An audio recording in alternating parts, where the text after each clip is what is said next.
Hace rato hemos hablado de bajada de leche y esa bajada de leche está relacionada con las células mioepiteliales, ¿ok? Que están alrededor, ¿ok? Ahora estamos hablando en los lactocitos, células epiteliales mamarias, que son las que van a producir la leche, ¿sí? ¿Habrá efecto del estrés sobre esa producción de leche, la síntesis de los componentes de la leche? No.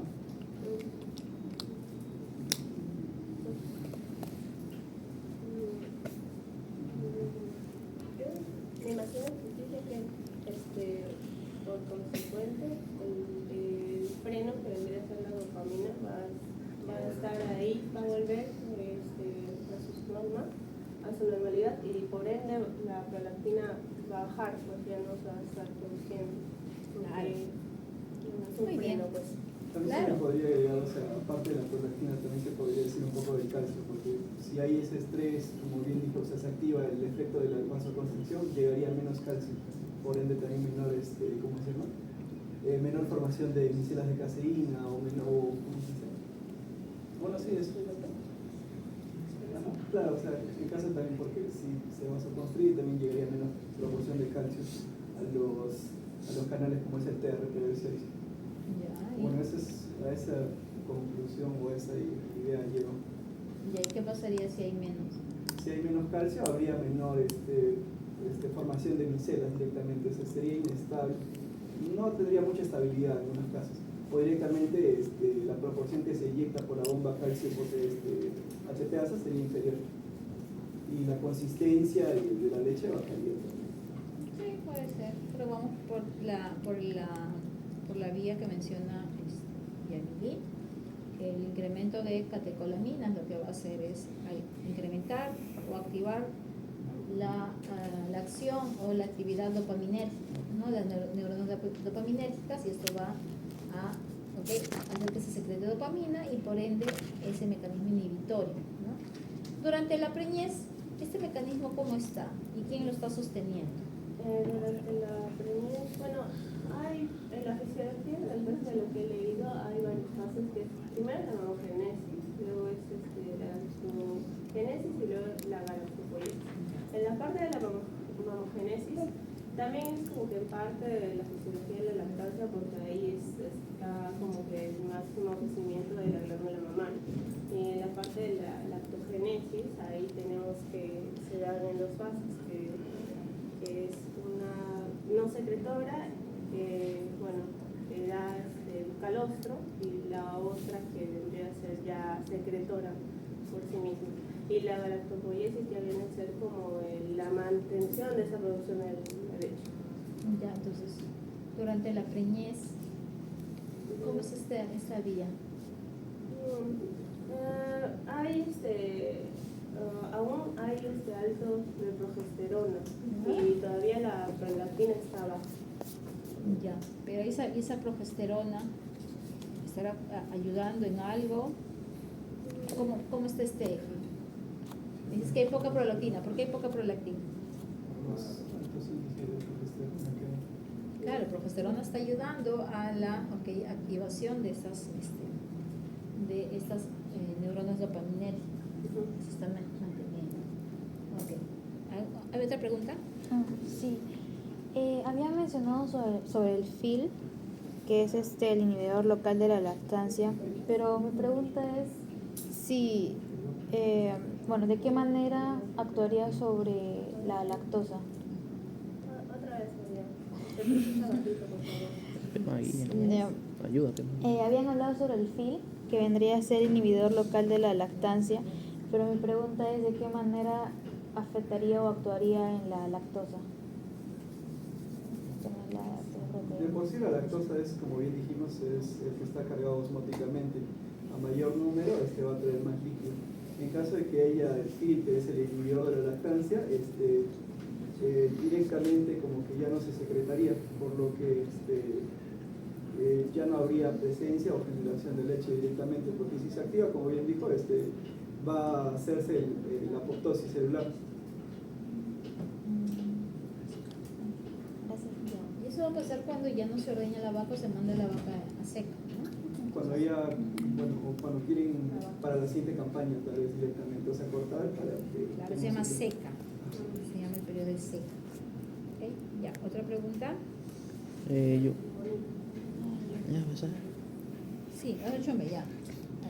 eh, Está arrasando, ¿no? voy a, Caja de caramelo. voy a poner, sí, las PPTs. ¿Este? No, la siguiente. La siguiente. Esa de acá. Por lo que ustedes han explicado, se supone que la dopamina es la hormona principal de la lactancia, ¿no? Ajá.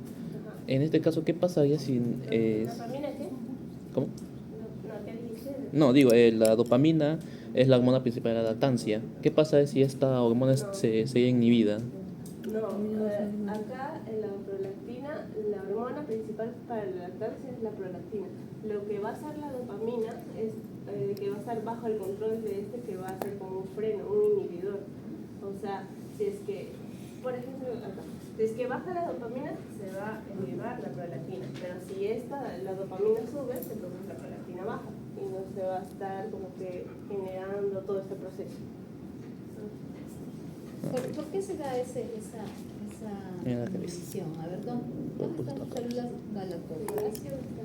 O sea, ¿qué cosa debe pasar en las células galactóforas para que se dé ese...? ¿Están ahí sus células? No, ¿no? ¿No están las células galactóforas? No, no sé, las galactóforas. Ah, Las sí. células. Ya veo. ¿No? O sea, esa inhibición se va a dar a nivel de ¿dónde? Esta inhibición se da en el hipotálamo, si no me equivoco, como es que en el centro de integración. Ya, pero ¿dónde debe tener, o sea, dónde debe tener prolactina sus receptores y qué tipo de receptores deben ser para que se dé esta inhibición? De la prolactina, sus inhibidores, uno de ellos es el SOP, porque vendría a ser como que el stop también de esta producción de leche. Con el STAT5 lo que va a hacer es sintetizar el SOP mismo, que esto va a generar como también un inhibidor de GAC2, por ende también se para la producción.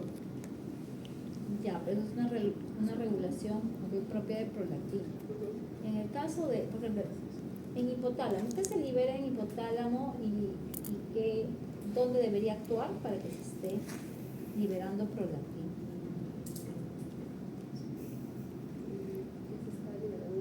Claro. Recuerda que en el hipotálamo es un centro donde va a producirse hormonas liberadoras de siempre, que va a llegar a nivel de lo que es la hipófisis, y entonces de esos receptores, y estas recién van a producir lo que es, por ejemplo, prolactina, gonadotropinas, etc. Un ejemplo, en el hipotálamo se produce la hormona liberadora de gonadotropinas. Esta hormona liberadora de gonadotropinas, va a unirse a su receptor de hormona liberadora de gonadotropinas, que están en las mismas gonadotropinas, en las mismas células gonadotrófas, y estas van a liberar gonadotropinas. Ahí les falta, me parece, esa vía. Entonces, está el hipotálamo, está lo que se produce en el hipotálamo, y cómo va a llegar, llega vía portal, ¿sí? Vía porta llega hacia la adenohipófisis, ¿no? Donde están las células galactóforas. Entonces, las células galactóforas tienen receptores, ¿no? ¿Para qué? Para que esa hormona liberadora de prolactina se una y pueda liberarse prolactina. En esa misma célula galactófora habrá seguro receptores de dopamina, receptores D2 debe ser, ¿no? Los D2 para que inhiban esa producción. Posiblemente, podría tener un mecanismo que podría estar relacionado con estos procesos que están mencionando que van a estar inhibiendo también la producción. ¿Ya? Entonces, ahí, recuerden que siempre es, o sea, la única parte, hay una gran diferencia entre prolactina y oxitocina. Ambas se van a producir a nivel de lo que es hipófisis, sí, pero una se va a producir a nivel de la adenohipófisis y la otra en la neurohipófisis.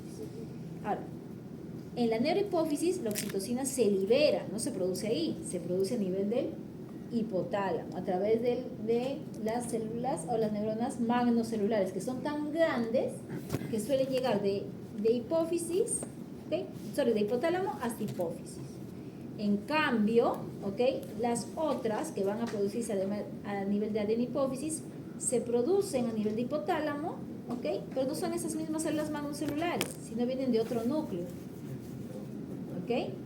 Entonces vienen de otro núcleo y van a producirse, ¿ok? Y van a liberarse a nivel de lo que es el sistema porta hipofisiario y van a llegar recién a lo que es hipófisis y ahí recién se van a unir a su receptor. Entonces falta ahí esa parte, aunque me pareció que sí lo mencionaron.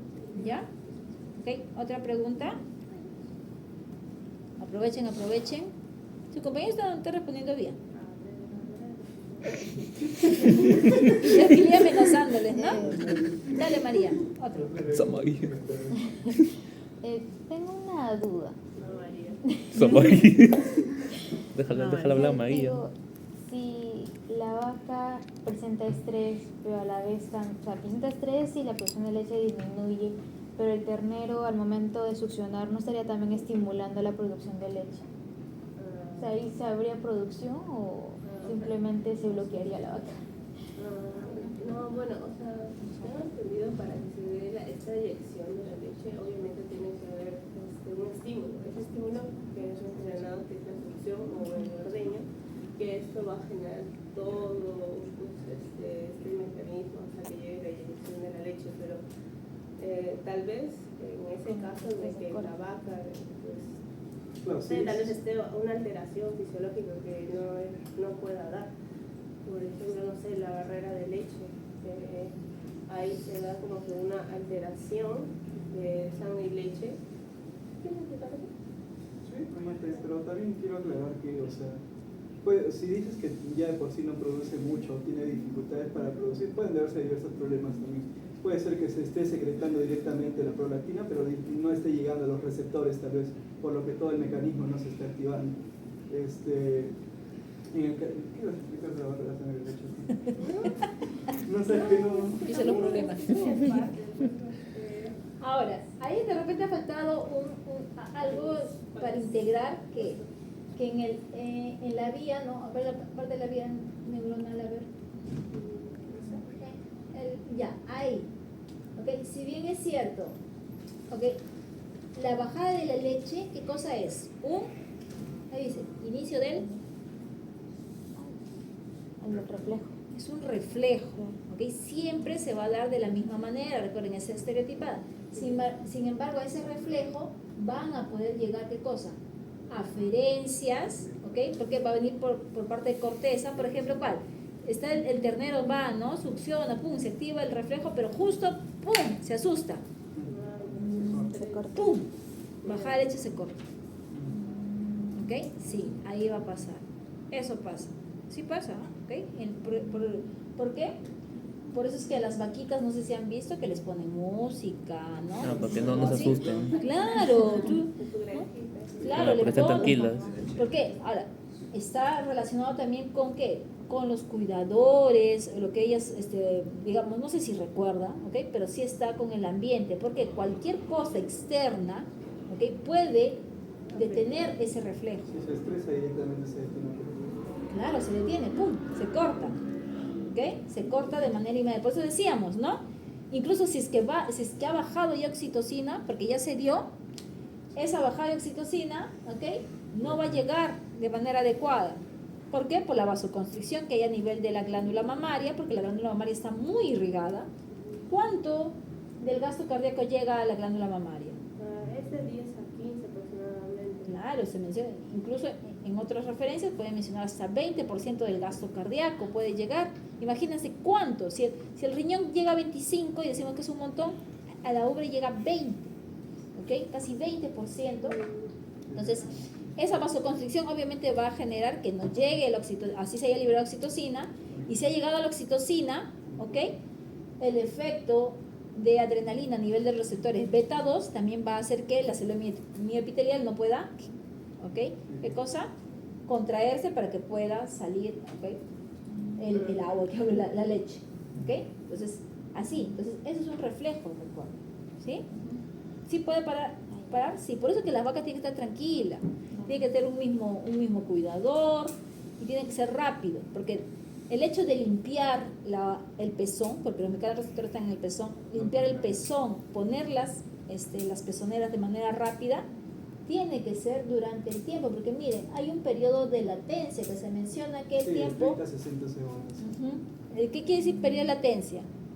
Que hasta ese momento directamente no va a haber una secreción de leche o una producción directamente también. Claro, incluso después de eso va a pasar de 5 a 6 minutos solamente de vida de la oxitocina. La oxitocina se va rapidito. Por eso el periodo de extracción de leche es cortito.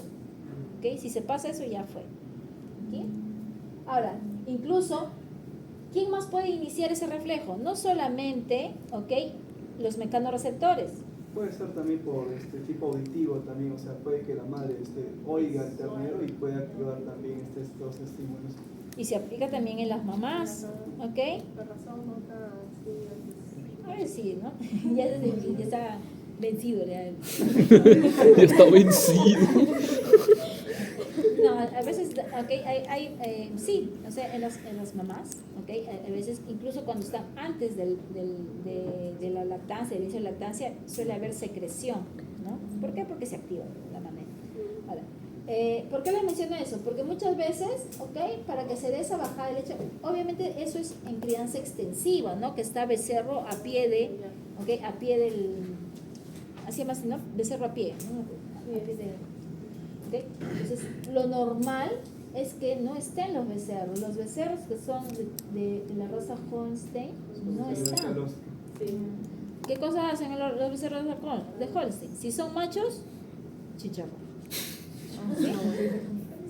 Sí, pues así de simple. No sirve para nada los Holstein machitos. Perdón, señora. ¿Qué hacen? Los venden como terneros, una cosa así, ¿no? Y las hembritas sí. Las hembritas las van a criar, ¿no? Como reposición. Entonces, ahora, esas las van a reponer, pero esos becerros no van a tomar leche de su mamá, lastimosamente. Así la producción. Toman ellos sustitutos lácteos. Pero ¿qué hacen? ¿Por qué tienen los cunitas muy cerca, las vacas o El hecho de ver, de escuchar, van a estimular este reflejo. E incluso sacan, hay veces, a los terneritos. Me acuerdo, yo tenía una vaca, pues. He tenido 2 vacas en mi vida. ¿Ya? Que estaban en mi patio. Entonces, mi mamá no sabía del reflejo de la bajada de leche, mi mamá no sabía de la oxitocina, pero sí sabía que si ponía el becerro cerca, iba a haber bajada de leche y iba a poder ordeñar rápidamente también, ¿no? Bueno, ella no sabía que el tiempo de vida de la oxitocina duraba 5 a 6 minutos, porque mi mamá seguía ordeñando, pero ya no sale, ¿verdad? Porque ya había pasado el efecto. Pero sí, lo utilizan de manera empírica, lo utilizan, Ponen ahí el ternero, entonces la vaca está acá, mira, entonces ya empieza el reflejo, Empieza el reflejo y se da la bajada de leche, ¿sí? Interesante. ¿Algo más? Ahí está. ¿Cuál es su pregunta? ¿Eso pide rápido? Anika. Anika. Háblanos sobre la vía de señalización Jack-Stack en la prolactina, si no me equivoco. Ahí hay vías complementarias. Quisiera saber más si es que han investigado más sobre eso. ¿Es importante o solamente...? No, es que son como vías, como su propiamente el nombre dice, son complementarias. En la K, el PI3K y el AKT, pues más que todo es para la supervivencia del celular y para que no haga apoptosis, pues porque obviamente si genera apoptosis ya no va a haber esta producción láctea, ¿no? Y la otra, que es el MAPK, pues va a ser la diferenciación funcional y pues la actividad secretoria, porque si no se quieta obviamente pues, tampoco no va a generar la leche. Pero eso no es secundario, más que todo la principal es esta, porque acá se va a generar todo el proceso de transcripción del lactocito. Estas vías son importantes y las vamos a ver en la parte del endocrino, que son dos tipos diferentes de receptores. Unos que se van a fosforilar solitos y unos que van a necesitar que alguien los fosforile. Son 2 tipos de receptores diferentes a los que hemos visto. ¿Se acuerdan los metabotrópicos y anotrópicos?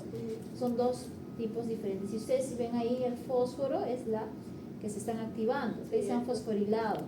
Entonces, ¿son importantes esas vías? Sí, pero recuerden que hay la activación de una u otra vía va a ser dependiente de repente de en qué etapa esté del lactocito. El lactocito va a pasar de una célula que no es secretora a una célula secretora, y eso se va a dar en los procesos de lactogénesis 1, lactogénesis 2 y la galactopoiesis. La lactogénesis es primero, La generación del calostro en el 1. claro, en el 1 se da la calostrogénesis, ¿ok? En el 2 ya se convierte completamente en una célula secretora, entonces va a cambiar toda la parte interna del lactocito, va a cambiar, van a empezar a darse la activación de enzimas, se va a desarrollar muchísimo más. Y la galactopoiesis es para mantener la producción láctea y empezar a sintetizar, ¿quién? La Para la síntesis de lactosa, ¿ok? De lactosa principalmente, ¿sí? Entonces, ese proceso, ¿ok? Va a ser importante. Las células epiteliales mamarias, ¿ok? Después de la involución van a perderse muchas, algunas van a mantenerse, y ahí van a entrar a tallar lo que son los adipocitos. Los adipocitos van a empezar a llenar, ¿ok? Esa glándula mamaria donde ha habido pérdida de células epiteliales mamarias, ¿ok? Y después van a cambiar nuevamente, ¿ok? Entonces, eso es como parte de ese mecanismo. Por eso, bueno, no siempre en todos, ¿no? Por ejemplo, en seres humanos, ¿por qué digo seres humanos? Porque ustedes lo pueden ver directamente, con familiares, su mamá, y su bebé también, ¿no? Entonces se dan cuenta que muchas veces cambia la estructura de la glándula mamaria, ¿ok? Después de dar de lactar, algunas personas suelen, tengo algunas amigas que me decían, no, ahora yo tengo, ¿no?, más volumen mamario. ¿Por qué? Pero no es glándula mamaria en sí. ¿Qué cosa es? Es grasa, ¿ok? Y en algunos que tienen poca cantidad de tejido mamario, en vez de tejido graso, lo que pasa es que si antes eran voluptuosas, ahora ya no. ¿Ok? Suele pasar, sí. Es al revés. ¿Sí? Entonces, lo importante es la glándula mamaria, sí, el tejido. ¿Ya? ¿Una pregunta? ¿Iba a hacer usted, Chupes? Otra más. Déjenlo. Está aprovechando. Ya hice. Se ¿Y la tú? perdió. Ya, dale. ¿Qué dijo? ¿Qué? Ya vas a ver fuera de clase.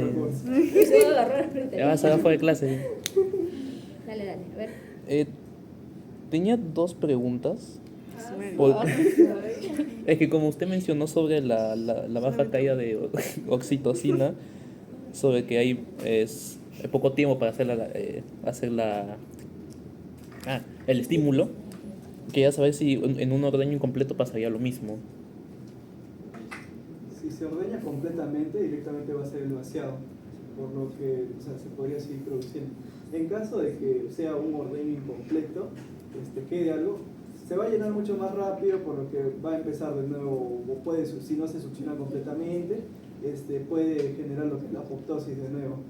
Entonces va a involucionar, por así decirlo, las glándulas mamarias, los lactocitos. Claro, va a morir las células epiteliales mamarias y ya esa producción láctea pues va a ser baja. Pero en caso de ordeño completo va a funcionar O normalmente. sea, no entiendo. O sea, el reflejo, ¿ok? El reflejo inicia con los mecanorreceptores, ¿ok? Y termina liberándose oxitocina y viajando esa oxitocina hacia su órgano blanco, su órgano efector, que serían las células miepiteliales, y termina con la bajada de la leche. Entonces se menciona que ese tiempo, ¿okay?, que está la oxitocina en sangre, ¿okay?, se ha evaluado y se menciona que es de 5 a 6 minutos aproximadamente, ¿no?, lo que se ve.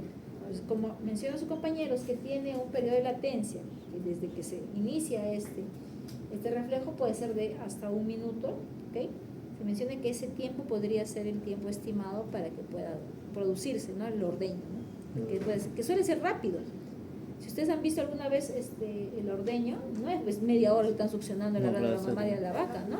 No es que le saquen todas las células epiteliales, ¿no? Entonces es muy, muy cortito. Entonces asumo que ya están programadas en estas pezoneras el tiempo, ¿no? ¿Ok? No sé, a ver, hay que buscar después cuánto tiempo eso se programa, ¿Esto seguro. con casos de mejoramiento genético tal vez se pueda ampliar, tal vez? O sea, el rango de tiempo, o puede ser variable, o siempre es una medida, un tiempo estándar. Es que ya en el caso del mejoramiento genético, para el caso de producción de leche, me voy por el lado de lo que es de repente la sensibilidad de las células epiteliales mamarias y la cantidad de alvéolos mamarios que van a haber. Porque la mayoría de veces la producción láctea está relacionada con el tamaño de la ubre. Entonces, ubres más grandes, por lo general, ¿ok? Más producción de leche, ¿ok? Ahora, eso también está relacionado con que muchas veces esas glándulas mamarias muy grandes, ¿ok? Hay que tener cuidado porque puede ser que no sea todo glándula mamaria, que sea adipocitos, ¿ok? Y hay muchas veces, ¿ok? Hay vacas que son, digamos, que no tienen una glándula mamaria muy voluptuosa, pero producen bastante, ¿no? Entonces, y suele pasar también en las mujeres, ¿no? Que dicen, ¿no? Tipo vaca chusca, te dicen, ¿no? Que tiene glándula mamaria pequeña, pero produces bastante leche, mucho más. Ya. Suele pasar. Entonces, el mejor estímulo para la producción de leche siempre va a ser, ¿qué cosa? El estímulo de la succión. El sacar leche va a estimular que se produzca más leche, ¿ok? Por eso también sucede lo mismo en las mujeres, ¿ok? Que cuando dice que no hay leche, no baja leche, baja la cantidad necesaria para el bebé. Cuando es un bebecito, un recién nacido, pues no va a necesitar 3 litros de leche, ¿no? Necesita los justos unos bocaditos, ¿no? Y si dice, no tengo leche, deja de haber el estímulo de la succión, ya no va a producir leche. Se van a, ¿qué cosa? Atrofiar las células epiteliales mamarias, ya no va a haber. El estímulo tiene que estar ahí. Así no salga, tú sigue ahí dándole ahí hasta que... En el caso de la producción intensiva, como usted comentó, se mantiene cerca. Me imagino que también será, o sea, esperarán ese periodo de latencia para recién poner ¿cómo se llama? La succión, o en conjunto lo tienen cerca. Claro, lo que pasa es que empiezan, ¿no? Empieza vaca 1, vaca 2, entonces empiezan, ¿no? A ver, primero limpian toda la caca que pueda haber, ¿no? Limpian, ok, desinfectan, así, ¿no? 1, 2 y los otros van poniendo ya pezonera. A medida que van, ese estímulo es el que va a activar el reflejo, y a medida que van poniendo la pezonera, van activando y ya va jalando. Entonces, ese tiempo es casi un minuto, medio minuto. Entonces, si se dan cuenta, es secuencial. Si se dan cuenta, ¿ya? ¿Cómo hacemos? Ya me olvidé cómo se iba a decir. ¿Ah? Eso digo que es rápido todo. Claro, es bastante rápido. ¿Ya? ¿Algo más? ¿Algo más sobre leche? ¿Me gusta? Otra, María, Que ya. Luis, esa María, Una pe. cosa, una cosa. Esa María. O sea, el profesor estaba mencionando que se produce cierta cantidad de leche, especialmente para el tamaño del ternero en este caso. ¿Pero De qué? la glándula. No, lo que pasa, lo que ¿qué pasaría lo si que el menciona tener más María, me grande? parece, está hablando acerca de la curva de producción láctea. ¿Ok? Entonces, al nacer, ¿ok?, el bebé no se va a producir, ¿ok? No va a haber la mayor producción láctea. Ajá. Depende del crecimiento, me imagino. Claro, entonces Pero- eso se llama curva de producción láctea. Entonces, al inicio va a haber una producción láctea. Entonces, con el tiempo va a ir subiendo, y se menciona que la semana 6, entre la semana 6 o 7 al día 40 menciona, que se va a dar el pico de producción, y ahí va a ir así. Deben haber visto el mejoramiento, seguro, ¿no? Ti, ti, ti, ti. ¿Ok? ¿Sí? Y se mantiene por un periodo de tiempo. ¿Ok? Luego, lo que es ideal es que cuando empiece a bajar ya no produzca, pues, ¿no? Porque ya se... Cuando ya creció el neonato y ya, pues ahí ya se genera la involución ya mamaria. Claro, entonces lo que se va a hacer es, por lo general, la vaca no para vacía. Cuando hablamos vacía es que no es que estés sin preñar. Después que ya ha nacido, ¿ok?, se va a pasar un tiempo para que pueda otra vez ser servida y que pueda estar preñada. Entonces está preñada y a la vez produciendo leche muchas veces. Y eso incrementa más la producción. Claro, entonces vamos a ver que después, ¿ok?, para la vaca se va a dar un periodo que se llama de seca, y en la seca se va a dar la involución de la glándula mamaria. Entonces, pero sí, la producción va debería ir a la par del crecimiento del bebé. Pero, ¿y si el ternero, pongámosle que la cantidad total de leche no la consume, sino consume una parte, lo que queda se guarda? O sea, Claro, se queda guarda, ahí pero almacenado. claro, se va a guardar, pero ya esa presión va a estar empezando a ¿qué? Pero es lo mismo que preguntó él hace un rato, o sea, en caso Es de que que no viene sea... esa parte. No, claro, o sea, si No, en sí hay caso la hornalla diferentes sea efectos. incompleta, no se vacía directamente, la presión, como dice la persona, va a incrementar, por lo que va a ser mucho más fácil de llenar y por ende la presión va a aumentar, por ende si no se eyecta, o sea, si no se saca la leche, si no se eyecta, de nuevo va a empezar lo que es la apoptosis. Claro, pues va a empezar a haber menos cantidad de leche. Ahora, existe un tiempo, ¿ok? Por eso se menciona, creo que es más de 24 horas, o 22 horas creo que era, lo que soportaba la célula epitelial mamaria esa presión. Luego de eso ya desencadenaba todo el proceso de apoptosis. ¿Ok? No me acuerdo bien si son 24, 22, ese periodo. Por eso que si es que no ordeñabas un día tu vaca, todavía tenías la opción, ¿no? A poder sacar. ¿Ya? Ahora sí, un aplauso, compañeros. Siguiente, por favor, ahora sí. El tema de calcio y fósforo va a completar, porque acá había algunas otras preguntas que están relacionadas con el tema. Pasaron una hora ya. María, Sigamos. Oye, tú también preguntaste un montón de cosas. Sí, pregunté, hice 3 preguntas. ¿Tú cuántas hiciste? 3 preguntas. 3 también. ¿Cuál? Ya preguntaste otra cosa. Ya, pues, igual y tus falta. cosas. Ya, encima yo- No había entendido y tu lo parte, último- pues. Y lo último fue una copia todavía. Descarga. Oye, yo soy. ¿Qué es eso? Lo siento, nada más, ¿no? Oye, pero, ¿y ellos? Oye, oye, oye, oye. Soy Miguelito. Sí, como que foto para una vez, Miguelito. Hemos visto todo. Ya fue Miguelito. Qué ¿no? vergüenza. Intimidades, por favor. Ay.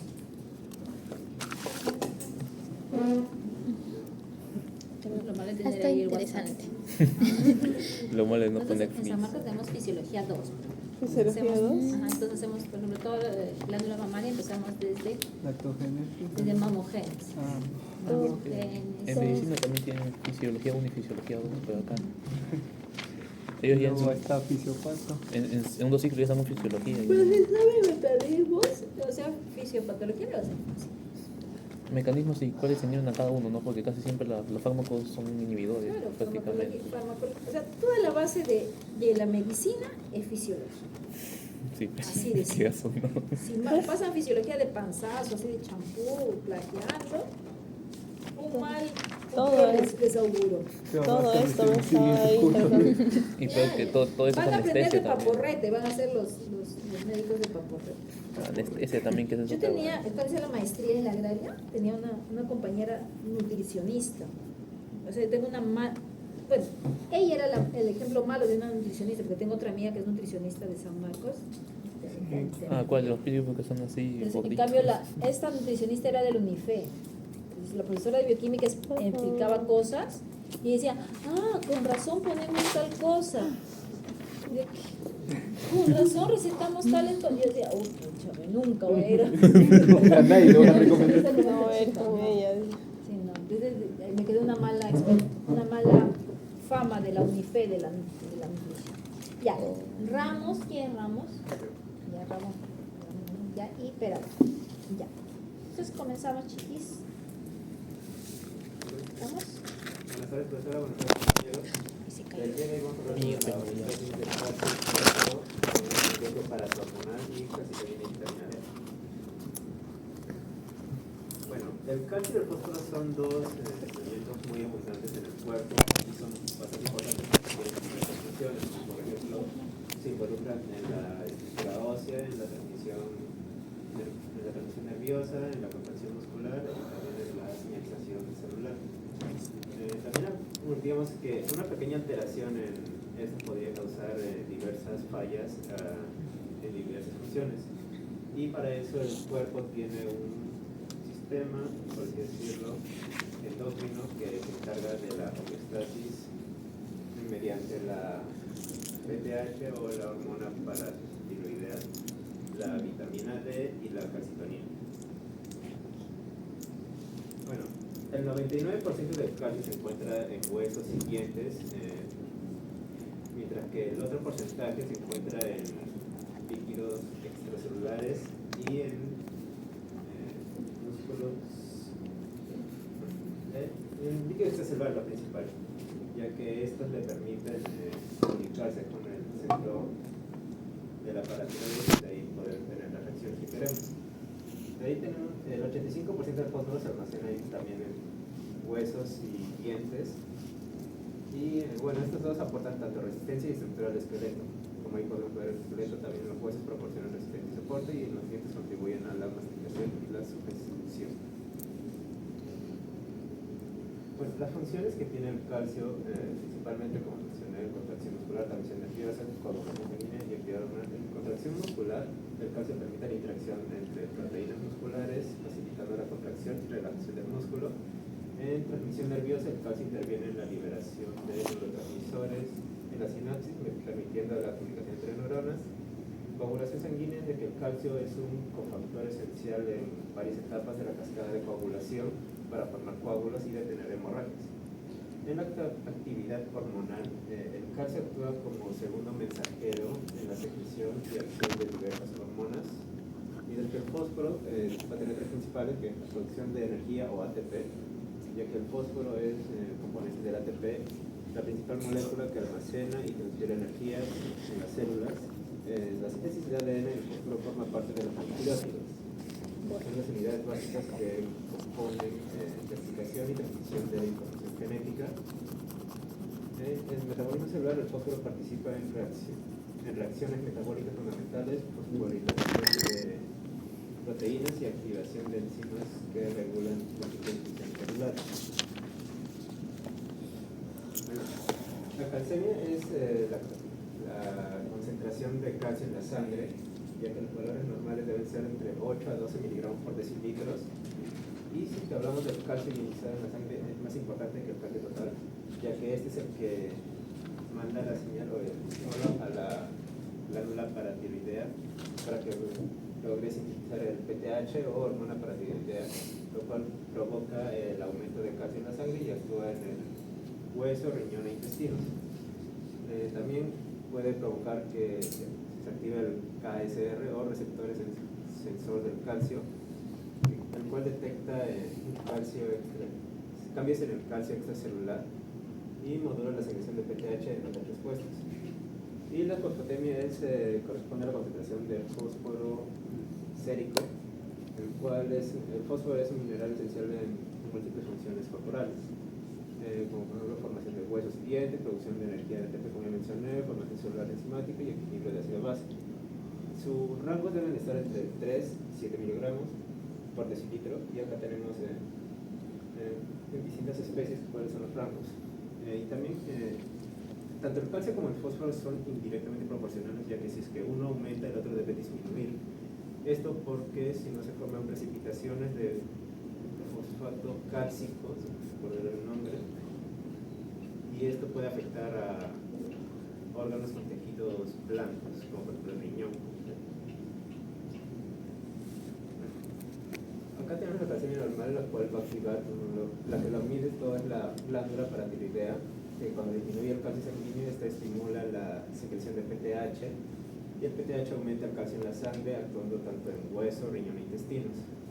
Como acá podemos ver, actúa como principal reservorio. El hueso es el principal reservorio de calcio y fósforo en el organismo, y cuando disminuye el calcio se estimula la resorción ósea para liberar minerales hacia la sangre, y cuando el calcio está elevado favorece la formación ósea para su depósito. De ahí en el riñón tenemos que regula la reabsorción y elimina calcio y fosfato mediante la orina, y el PTH aumenta la reabsorción del calcio y disminuye la del fósforo, y activa la vitamina D en su forma funcional denominada calcitriol o 1,25 dihidroxivitamina D, lo cual provoca que en la orina aumente la excreción de calcio y disminuye la excreción de fósforo y disminuye la excreción de calcio, como mencioné, son inversamente proporcionales.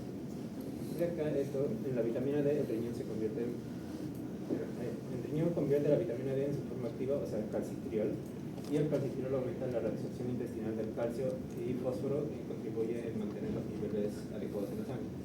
Estos van a los intestinos, y acá participa la reabsorción dietaria del calcio y fósforo, y la absorción aumenta gracias a la acción de la vitamina D activa o calcitriol, y la PTH estimula la formación de calcitriol en el riñón, potenciando la absorción intestinal. Caso contrario, digamos que en la glándula tiroides acá se forman las células C o parafoliculares secretando la calcitonina, lo cual esta calcitonina lo que hace es disminuir el calcio en la sangre, inhibiendo la reabsorción ósea, aumentando su depósito de hueso. Yo más o menos me entendí como que si esto inhibe la función de la PTH y así no se logra elevar los niveles de calcio en la sangre.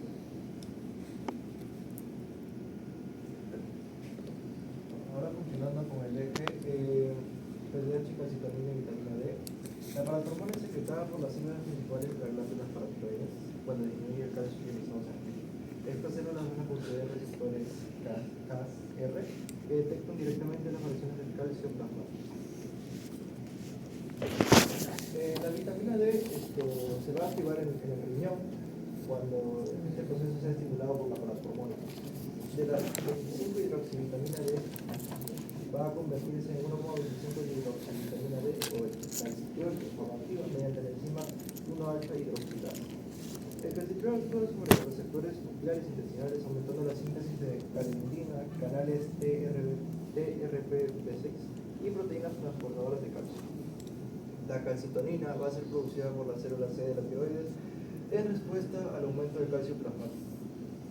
Y estos van a tener como efecto lo que es la inhibición de actividad osteoclástica, disminución de la resorción ósea y favorece el depósito de calcio en huesos.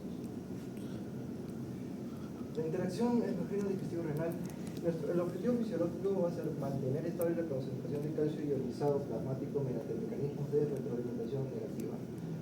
Tenemos la glándula paratiroides que va a producir la paratormona, que va a ser una hormona encargada de responder a las variaciones del calcio sanguíneo. En el intestino, la principal que va a actuar va a ser el calcitriol, que actúa como, va a tener la función de aumentar la absorción de calcio y fósforo provenientes de la dieta.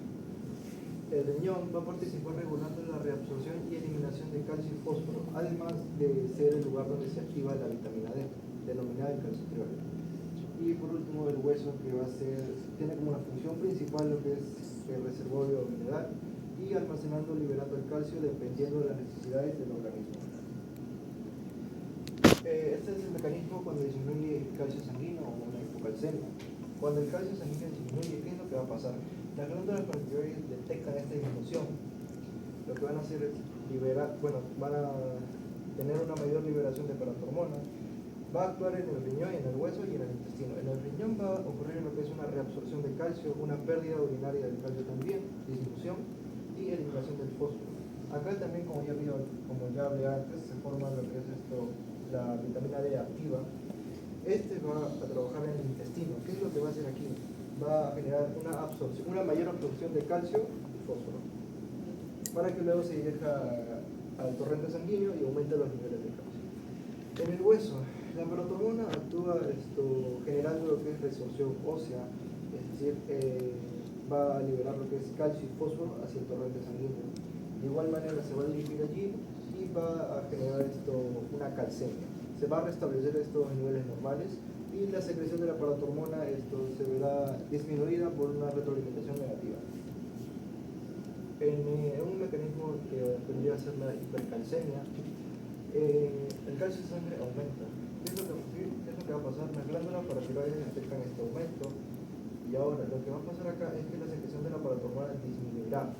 Es decir, que la actividad de la vitamina D también va a disminuir, por lo cual la absorción intestinal del calcio también se verá disminuido. Es decir, que el calcio sanguíneo de igual manera tiene que disminuir. En el riñón lo que va a pasar es va a haber una mayor excreción urinaria del calcio.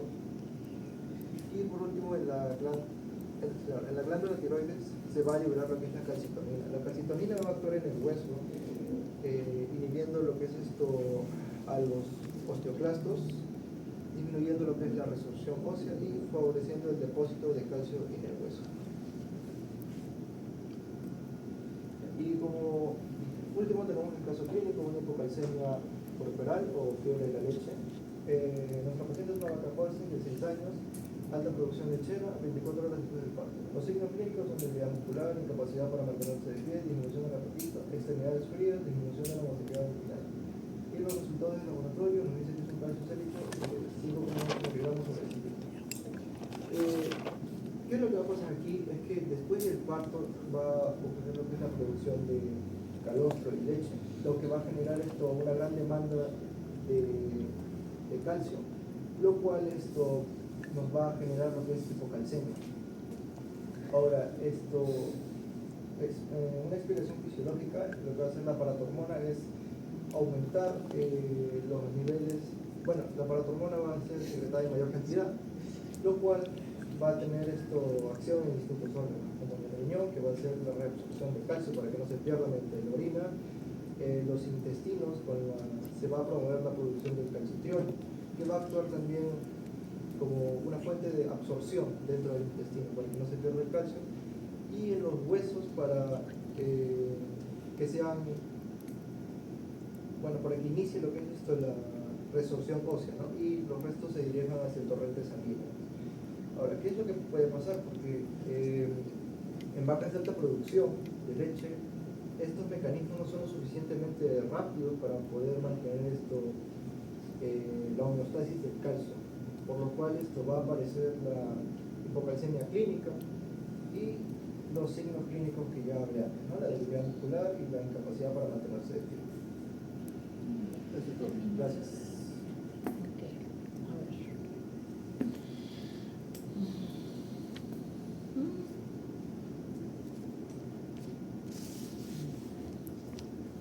¿Pueden retroceder?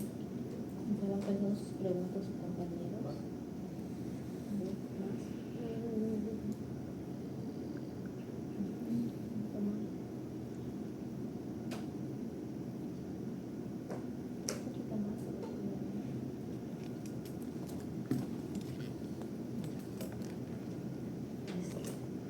A ver, sus diapositivas son muy bonitas, sin embargo no hay mecanismos, ¿ok? No veo interacción, por ejemplo, no veo la resolución ósea, no veo los mecanismos de reabsorción a nivel tubular. Entonces, faltan algunas cosas, ¿ok? Que sean como tal mecanismos, ¿sí? Si bien lo han dicho de manera solamente superficial, sin, ¿ok? Ahondar en los mecanismos, que es lo que queremos. ¿Ya? Vamos a la opción ahorita que vamos a preguntar, de repente para que puedan defender mejor el tema. Ahora, otra cosa, como tiene bastante texto, esto siempre, ¿ok? Es una, ¿cómo se dice? La tentación, ¿ok? A que ustedes de repente se olvidan algo y como está escrito lo leen y lo han leído. Ambos, Ambos han leído lo que decía en esto. Entonces, es mejor no poner el texto y expresar todo lo que saben, porque seguro lo saben porque lo han leído, ¿ya? Entonces, es el problema de poner tanto texto. Y yo lo sé, porque a veces también ponemos texto y queremos leer y alguna cosa te has olvidado y ya te pones más nervioso, ¿ya? Entonces, la diapositiva está bonita, pero falta mucho más mecanismo. Parece que todo fuera por, que lo han hecho, no sé si es por IA, ¿qué? Pero está muy superficial. Si quieren pedirle a la IA que les ayude a hacer estos gráficos, métanle mecanismos, métanle, ¿ok? Ustedes tienen que darle un prompt de manera adecuada, porque si le dicen solamente, hazme diapositivas o hazme una imagen para esto, te va a dar una imagen muy simple. Si tú le dices, ¿ok? Que te explique o que te mande una imagen con mecanismos, ¿ok? Específicos y moleculares, te lo va a dar, porque tiene la información, ¿ya? Y ahí lo que ustedes tienen que hacer es la parte de el sustento, ¿ya? Entonces vamos a ver vamos con las preguntas, compañeros. ¿No? Ya vamos a primero. Había mencionado unas 3 hormonas, o sea que son 3 hormonas reguladoras, pero ¿por qué se tiene que usar sí o sí las 3 en vez de solamente una? ¿Cuál es tu apellido, corazón? Alba. Yo también quiero. Tres hormonas y PTH, la vitamina D y la calcitonina. La PTH más que nada en la parte de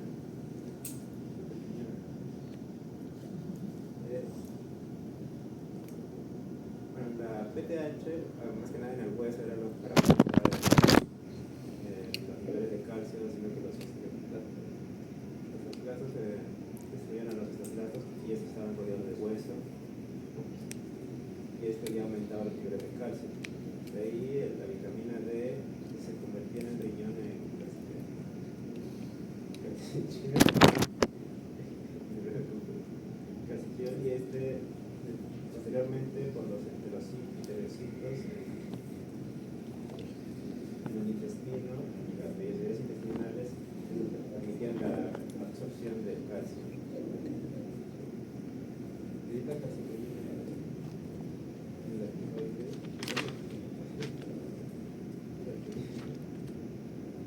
Ya, a ver. Peralta, algo que aportar a lo que dijo su compañero. ¿Actúan las tres a la vez? ¿Cómo es que? Claro, o sea, dentro del mecanismo, por ejemplo, o sea, en los órganos, si actúan a la vez o una es primero, eso. Claro, ¿qué está pasando ahorita? Por ejemplo, si hay una normocalcemia, ¿qué está pasando? ¿Qué cosa pasará? Una calcemia normal. Una normocalcemia. No habría lo que es, por ejemplo, una secreción de la paratormona no se daría en una gran cantidad, ¿no? Sino normal. Tampoco es que se vaya a inhibir, ¿no? Porque siempre está en constante producción. Por ejemplo, ¿y qué tiene que ver ese sensor de calcio, ese receptor de sensor de calcio? Ese sensor va a identificar directamente cuando hay variaciones de calcio sanguíneo, o sea, cuando hay variaciones, si hay una hipocalcemia o una hipercalcemia. O sea, ¿cuándo se activa o cuándo se inhibe ese receptor? Para ambos, cuando hay una hipercalcemia, el receptor lo que va a hacer es detectar, ¿no?, que hay estos niveles altos de calcio, y esta señal la va a mandar a las glándulas paratiroideas. O sea, ¿dónde está ese receptor? ¿En qué células está? En las células principales de las glándulas paratiroides. Ya, porque si me dices que esto lo manda hacia la glándula tiroides, eso que está en otro lado, ¿no? La glándula paratiroides está compuesta por células principales, las células principales son sensores de calcio, ¿sí? Esos sensores de calcio, tú me dices que van a captar igual, ¿no? Lo que es una hipercalcemia o una hipocalcemia, no tiene que ver nada con los niveles de calcio, o sea, cuando hay un desbalance, hay una variación, no está en una calcemia. ya, calcemia son los niveles de calcio. Normal. No, son niveles de calcio en sangre. Puede haber una hipercalcemia o una hipocalcemia. Si los niveles de calcio están normales, una normocalcemia. ¿Okay? Porque calcemia como tal, calcemia, de calcio, ¿no? Semia de sangre, ¿no? Calcemia. ¿Okay? Entonces, si me dices que hay una calcemia, queda como que incompleto. ¿Ya? Entonces, ¿qué te hubiera ayudado? Que ese gráfico continuara con toda la célula y se viera lo que es la secreción de paratormona. ¿O tienes? ¿O no? Entonces, ahí se va a ver el mecanismo. ¿Seguro que no hay nada? A ver, fíjate.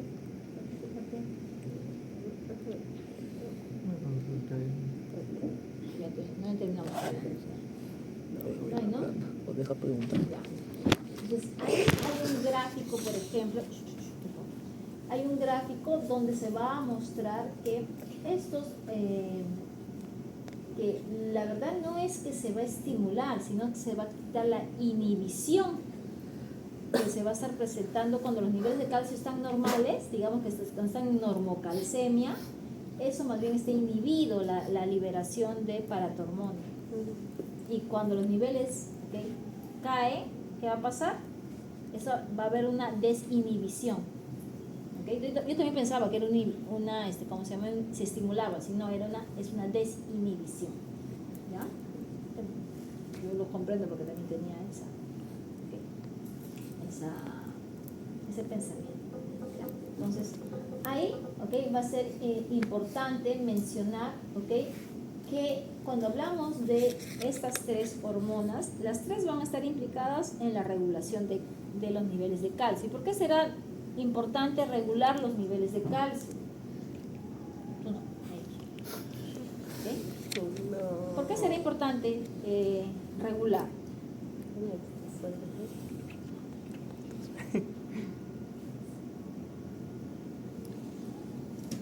Debido a todos los factores que involucran, a todos los sistemas que involucran los niveles de calcio, por ejemplo, la contracción muscular, la transmisión nerviosa, el sistema óseo.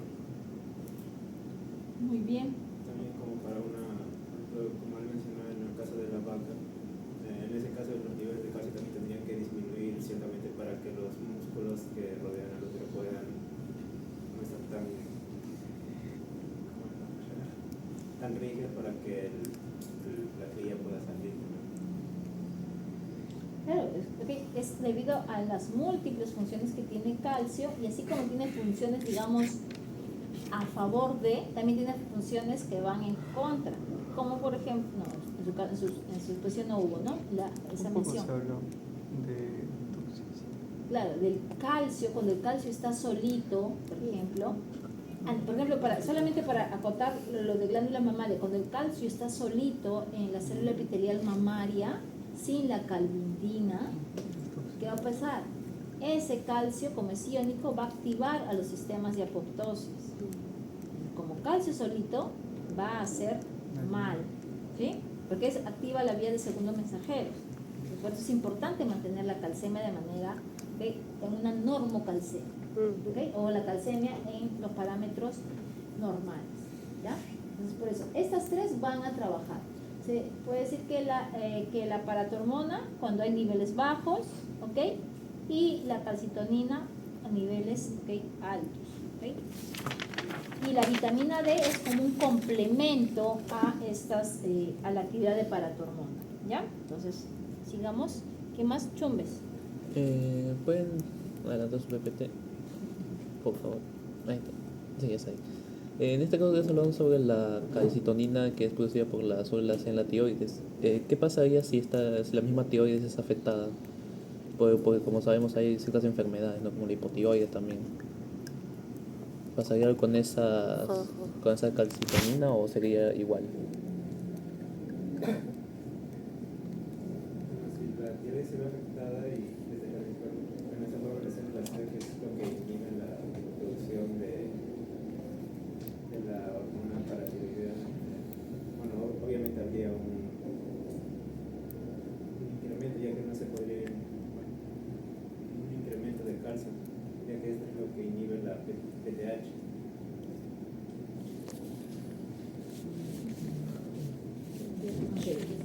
Es que hay una destrucción, ¿okay?, de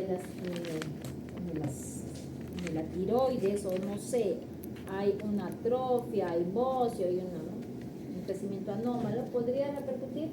Sí, podría repercutir en el caso de que no va a poder regularse, ¿okay?, lo que son los niveles bien altos, ¿no?, de calcio. No, si es que hay más bien una hipercalcemia, ¿ok?, que es cuando se va a activar. No, claro, pero si en caso de que este sistema no funcione, ¿sí se va a dar la hipercalcemia? Claro, se va a producir la hipercalcemia. Ahora, esa hipercalcemia, ¿okay?, no va a ser la única vía aquí calcitonina, sino que cuando se da esa hipercalcemia, ¿okay?, obviamente va a tratar de inhibirse, ¿okay?, lo que es la producción, por ejemplo, si es que es de paratormona. Recuerden, ahí en los sensores los receptores sensores de calcio, se van a unir ahí, ¿okay?, ese calcio, y va a activar a ese receptor, ¿okay? Cuando lo activa, ¿okay?, ¿qué cosa pasa? Inhibe la secreción de paratormona. Esa inhibición va a conllevar a qué? Si en un primer momento lo que se trataba de hacer era ahorrar el máximo de calcio, ahora lo que va a tratar de hacer es tratar de eliminar. Cuando el sistema, ¿okay?, este mecanismo de regulación se quiebre, ahí sí vamos a tener problemas, ¿okay? Entonces, todos los mecanismos de regulación, cuando funcionan de manera adecuada, el organismo todavía está en homeostasis. Pero cuando se quiebra o se activa de manera pues anómala, por ejemplo, cuando hablamos del eje renina-angiotensina-aldosterona, cuando se activa, se vuelve un círculo vicioso y se produce, ¿okay?, lo que es ya no hay homeostasis, se produce la enfermedad, por ejemplo, insuficiencia cardíaca congestiva, etc. Pero si es que el sistema logra, ¿ok?, regular, no va a pasar nada, ¿ok? No es el único mecanismo. Yo pensaba que siempre hace parte de los huesos, también a través de la vena dejaría de salir más fósforo y dejaría el calcio así a través de la través de los cables de más por la vena y el proceso de porque Claro. tiene que estar de, pero no sé si uno hay más, el otro tiene que haber menos. No necesariamente. No es lo que a mí me salió para que no haya lo de fosfato calcio. Lo que pasa es que no es necesariamente tal cual, ok, si hay uno, hay el otro. ¿Okay? No, ¿por qué? Porque los mismos mecanismos de, cuando hay disminución de producción de paratormona, va a regular lo que es ese proceso. Si ustedes ven, en la mayoría de libros, ¿cuánto espacio le dan a calcitonina? Si han revisado libros. ¿Cuánto? Una hoja entera, creo que. Ya, ¿cuánto le dan a paratormona? Más de una hoja, más de 2 hojas, le dan incluso capítulos, ¿ok? ¿Por qué? Porque la implicancia de paratormona va a ser mucho más grande. Y ahí viene una segunda pregunta que quiero hacer. Pero terminemos con la pregunta de ustedes. Que más sigue Chumbe ya, señorita, Yo quiera. ya. No me había quedado muy claro sobre qué mecanismos se van a activar cuando la calcemia disminuye.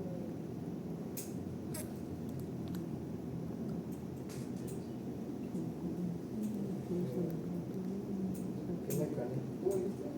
¿Qué mecanismos se van a activar cuando la calcemia disminuye? Sería una hipocalcemia. Lo que va a hacer esto, la paratiroides va a detectar una disminución y va a haber una mayor liberación de paratormona. Estos van a tener acción en lo que son el riñón, el hueso y el intestino. Ya, a ver, partamos primero por ese receptor. ¿Qué va a pasar con ese receptor cuando los niveles de calcio van a estar disminuidos? Se va a activar y va a haber unas... Se va a activar. No, El calcio se va a unir a ese receptor, no se va a unir a ese receptor, ¿qué va a pasar? Va a sentir la disminución de calcio activo, porque no es que reciba la de calcio total, sino del calcio activo. ¿Ya? El calcio iónico. La iónico ¿Ya? activo. Claro, el que es activo es el iónico, porque pueden tener calcio unido a proteínas y ese no va a tener, por ejemplo, lo mismo que veíamos como calcio iónico. Por eso que con de calvindina no tiene ningún efecto. Solo cuando el calcio está solito iónico es el Eso que va. es la liberación de PTH que iría al hueso para hacer que los ataquen a los templáceos, liberando, bueno, destruyendo el hueso que los tiene alrededor, así liberando más nivel de calcio. O también, A ver, ahí paramos. Ese receptor va a permanecer cuando hay, ¿ok? ¿Qué cosa? Disminución, como hay menos calcio, ese receptor va a permanecer inactivo, ¿ok? Se va a inactivo porque no va a haber nadie que se una. Entonces, ¿qué va a pasar? ¿Se acuerdan que cuando la calcemia se incrementaba, como había mucho calcio, se iba a unir y lo que iba era activar ese receptor y la activación, ¿a qué conllevaba? A que no produjera paratormona. ¿Okay? El mecanismo que es diferente a los demás, ¿ok? En cambio, cuando el calcio está bajo, no va a haber quien se une a ese receptor. Entonces, se desinhibe. Como no va a haber nadie, se va a desinhibir. ¿Y qué va a producir esa desinhibición? Liberación de paratormona. ¿Okay? Entonces, aquí el mecanismo es diferente. Entonces, decía ahí también que ¿qué dice? La glándula paratiroides detecta, sí, pues no. ¿Okay? Esa paratormona va a ir a diferentes órganos que están relacionados con la regulación del calcio. Uno de ellos es el riñón. ¿Qué hace a nivel de riñón? ¿Y qué mecanismos son? Muy aparte de lo que dice ahí, cómo se producen cada uno de esos efectos. Porque ahí está el efecto nomás. A usted le falta cómo se da ese efecto. ¿Okay? El proceso le falta. Obviamente que se da un incremento de la reabsorción de calcio, sí, se incrementa la pérdida en este caso, si se incrementa el calcio, ¿ok? Reabsorción, en el caso del fósforo, ¿qué pasaría? Más bien disminuye, es lo contrario, ¿no? ¿Ok? Ya. Entonces, ¿qué vamos a tener entonces aquí? ¿Cómo es que se da el efecto de paratormona a nivel del riñón? ¿Cómo se da ese incremento de la reabsorción de calcio? Ahí, como dice, puede ser la paratormona activaba la enzima 1-alfa-hidroxilasa y eso convertía la 25. Pero eso mi corazón, eso es para la vitamina D. Que si bien vitamina D tiene efecto sobre algo en el riñón, pero ve principalmente a nivel digestivo. ¿Cómo se incrementa la reabsorción de calcio a nivel? ¿Y dónde tiene receptores paratormona en riñón? Debe ser en alguna parte de la nefrona, ¿ok? Ya, les digo ya, porque no me digan riñón. No, más atrás. No soy proximal, ¿en cuál será? ¿Ok? Tubo contorneado distal. ¿Ok? Ahí va a tener, sí, porque el tubo contorneado proximal no hay acción de hormona, se menciona, no mucho. Ya. Entonces ahí, cuando se une, ¿ok? Porque ahí en esas células van a haber receptores para paratormona, se va a unir la paratormona y esa unión debe producir algo. ¿Qué creen que produzca? Ese es el mecanismo que faltaba. Hoy 35 ya.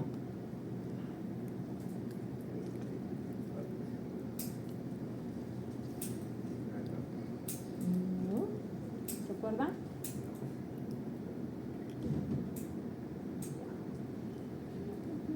Lo que vamos a tener, ¿ok? Es que se van a incrementar. Obviamente, si quiero reabsorber calcio, voy a tratar esa unión con la paratormona. Lo que va a estimular es que hayan mayores transportadores de calcio.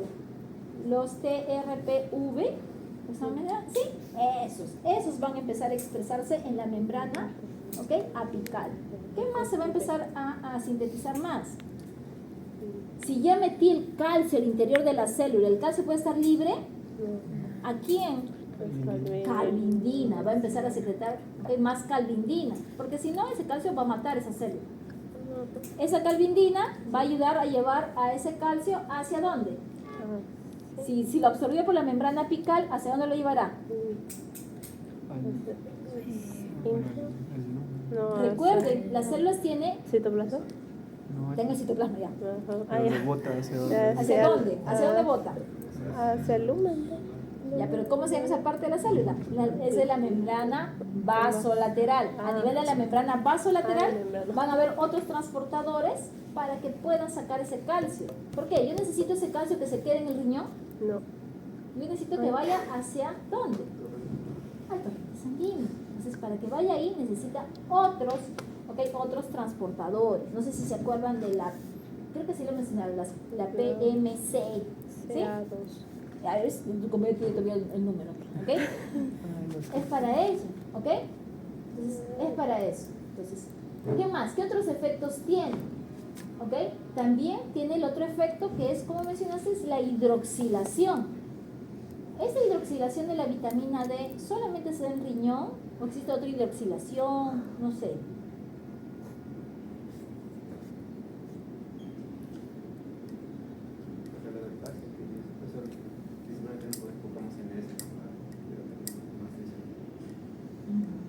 Pero, ok, si van a trabajar, ok, en fisiología, recuerden que no pueden que solamente quedarse, tienen que ser más curiosos, ok. No me puedo quedar en algo nomás, no. ¿Por qué? Porque esta vitamina D sufre su segunda hidroxilación a nivel del riñón, sí. Pero hay una primera hidroxilación que se da a nivel hepático, ¿ok? A nivel hepático, sí, en vez si lo leyeron. ¿Okay? Segunda hidroxilación, y esta hidroxilación permite que ésta se active y se convierte en la 1,25 de hidroxicolecalciferol. Se convierte en eso. A mí me gusta, ¿no? ¿Cómo se llama? Entonces, esta vitamina D ya activa, ¿hacia dónde se va?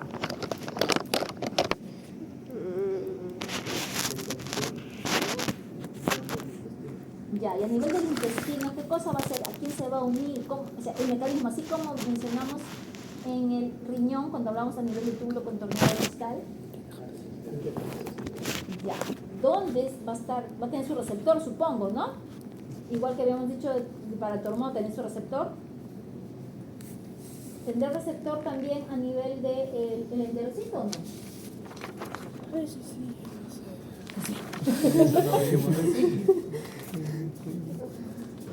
¿Sí? Ahí deben recordar algo, dije en la teoría también acerca de los receptores, ¿ok? La vitamina D, ¿qué tipo de vitamina es? Sí, profesora, dos tipos de vitaminas, ¿no? Liposoluble e hidrosoluble. ¿Qué es esta proteína? ¿Cómo es? Liposoluble, recuerda el comercial de ¿cómo se llama? De la leche, ADEK, ¿sí? ADEK, ¿sí? Entonces, como es liposoluble, ¿dónde tendrá su receptor?